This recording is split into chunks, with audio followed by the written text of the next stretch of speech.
নারায়ণগঞ্জের রূপগঞ্জে গ্যাস স্টেশনে গ্যাস নিতে গিয়ে আগুনে পুড়ে মারা গেছে 4 বছরের শিশু জিহান। আগুনের সূত্রপাত হয় গ্যাসের নজল থেকে। বিস্তারিত থাকছে মাকসুদুল হোসেন তুষারের প্রতিবেদনে। নারায়ণগঞ্জের রূপগঞ্জে রংধনু সিএনজি রিফুয়েলিং স্টেশনে গ্যাস নিতে গিয়ে ভয়াবহ অগ্নিকাণ্ডে 4 বছরের শিশু জিহানের মৃত্যু হয়েছে। শুক্রবার সন্ধ্যায় উপজেলার কর্ণগোপ এলাকায় এই মর্মান্তিক ঘটনা ঘটে।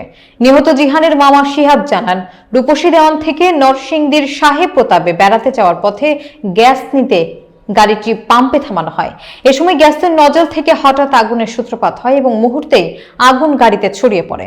শিশু জিহানের বাবা শরীফ ও মা জান্নাতুল গাড়ির বাইরে থাকলেও শিশুটি গাড়ির ভেতর থাকায় আগুনে পুড়ে ঘটনাস্থলে তার মৃত্যু হয়। ভুলতা পুলিশ ফাঁড়ির ইনচার্জ মিজানুর রহমান বলেন, খবর পেয়ে ঘটনাস্থলে এসেছি, তদন্ত সাপেক্ষে আইনগত ব্যবস্থা নেওয়া হবে।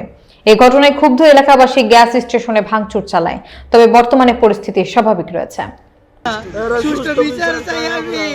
আমার পাখিটারে বাইরে লাইছে কাপড়লিতির কারণে আমি বইরা আমার পাখিটা বইরা গেছে উপস্থিত হয়ে দেখতে পাই যে প্রাইভেট কারের মধ্যে একটা 4 বছরের শিশু মৃত্যু অবস্থায় পড়ে আছে।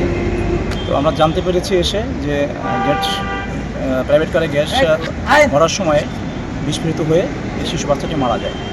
তো এই বিষয়ে আমরা আইনগত ব্যবস্থা তদন্তে আছে, তদন্ত সাপেক্ষে ব্যবস্থা গ্রহণ করা হবে।